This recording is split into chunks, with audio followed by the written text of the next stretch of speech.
Karl Rove, obviously, another Canadian, was on Meet the Press talking to Tom Brokaw yesterday.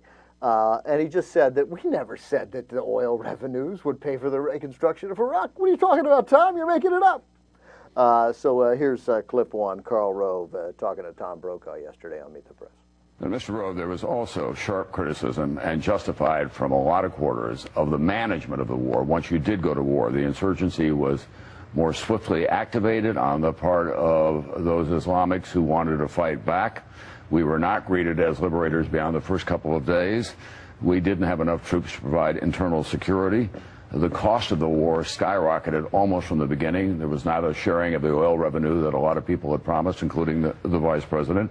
Let me correct you. You put it down a lot of things there. I'd be happy to deal with them serially or together, whichever you like. But for example, on that one, the administration emphatically said this was not about oil, and we thought right from the beginning. No, not about oil, but it was about how we would share oil revenue, and it would help offset the cost of the war. No, Tom, with all due respect, that was not the policy of our government, that we were going to go into Iraq and take their resource in order to pay for the cost of the war. But it would be part of the consequence of getting the country stabilized. Well, part of the consequence would be that Saddam Hussein, who used the oil market to manipulate prices and deny supplies to the West, would no longer be in a position to do that. But the suggestion that somehow or another the administration had as its policy, we're going to go into Iraq and take their resource and pay for the war, is not. I didn't say that. What I said was that there would be an oil sharing, and the revenue from that would help offset the cost of the war. And I didn't say it was a principal factor, but it was part of the larger scheme. No, with all due respect, we're simply going to disagree on this.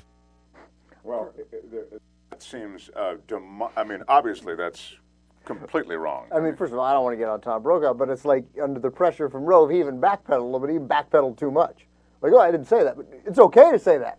Right, like, right. Go ahead and say it. Yeah. But I mean, I'm sure I would have, I don't know whether I would have. You try to be accommodating probably to the guest, although, if you ever talk about a guy with an agenda, I mean, every guest in that chair on that show is going to have an agenda, and this guy, and Rove can pursue the agenda like nobody else. Yeah.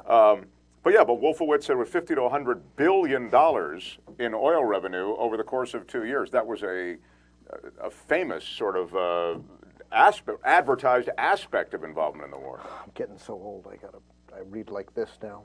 Want me to hold that? A little further. Number one or number three? Number one or number three? Wolfowitz, hard to conceive that it would take more forces to provide stability in post-Saddam Iraq than it would take to conduct the war itself. Oh, first of all, that turned out not to be true. The oil revenue of that country could bring between $50 and $1 billion over the course of the next 2 or 3 years. $50 and $100 billion, yeah. And that's all we would need. It won't cost more than that anyway. We're dealing with a country that could really finance its own reconstruction, and relatively soon. Okay, so then, also to counter what Karl Rove said, this is from a press briefing by Ari Fleischer back in 2003, and you'll start with a question, and you'll have a little trouble hearing the question.